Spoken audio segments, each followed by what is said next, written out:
Good morning guys. Dito tayo likodan iti Malacanang of the North. Dito dati 20 Paway Lake nga kunada. Pero sarado pa apo ta nasapa kami nga nakasangpo gamin dito ikaw. Sarado pa pwede gidi pampantay. Pareno kasta kapsat video tayo tantap no makita tayo matati view na dito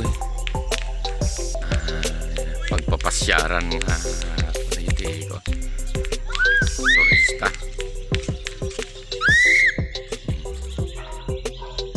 kastagan dito lupay dati mapagpasyaran nakasirapay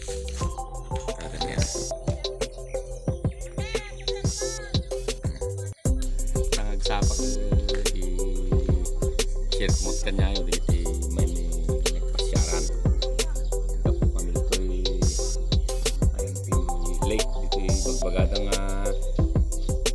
Malacanang of the North bali sudatan lake na ayun bagbagada adadye mo daan nga balay bagadang iti Malacanang bali sudatan na di Malacanang of the North isango na dyan isango ako daan ka balay medyo nalingad ako kay kayo lang unay dyan ano unay makitan pakitak pa lang kanya pa din pilgod mapantay nga rin isango na mapantay pasyaran no barang nakalukat dan tagamin nagdamag at tatay ti visiting hours na kano ka nag-class pa lang ganun eksaktong alas 6 pa lang tagsaba so baka nagura tayo pati 3 hours bago tayo makaunag tayo oreno kastantay lang kitaan barang no magustuhan na tayo pag nag-video kaya ka ura ilang tango na tayo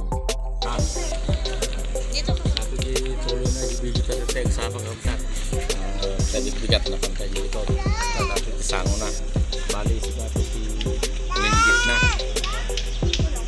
tayo sa kitaan tayo kasanong matikapintas na natin Malacanang of the North ako nada kakapsa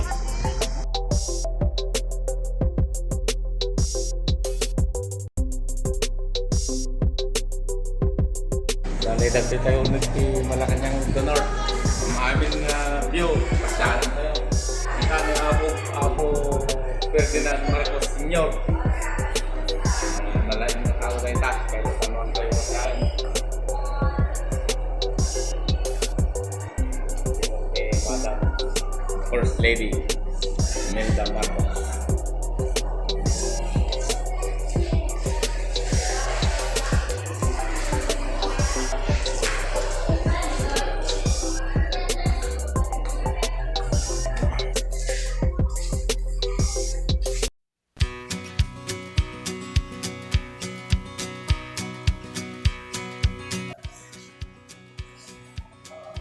Turned 35 last Sunday, and his hair he found some gray.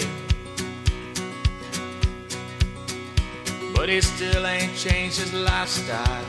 He likes it better the old way. So he grows a little garden in the backyard by the fence.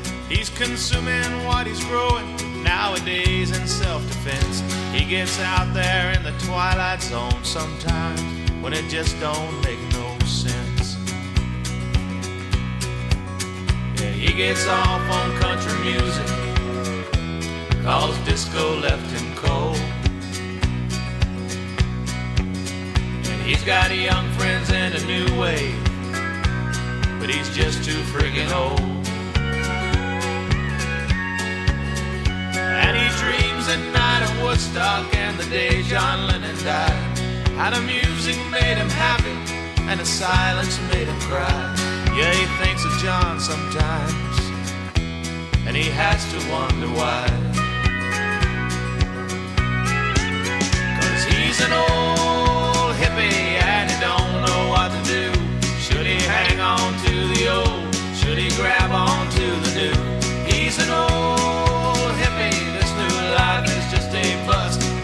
trying to change nobody, he's just trying real hard to adjust.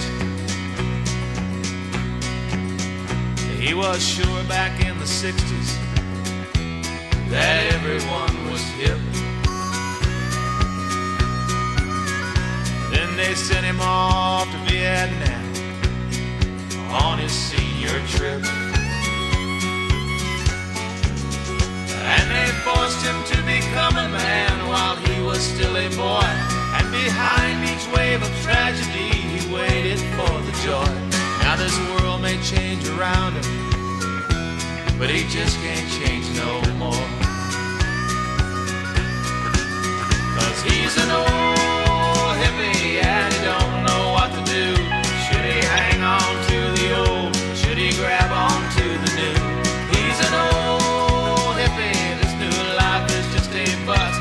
He ain't trying to change nobody, he's just trying real hard to adjust. Well, he stays away a lot now,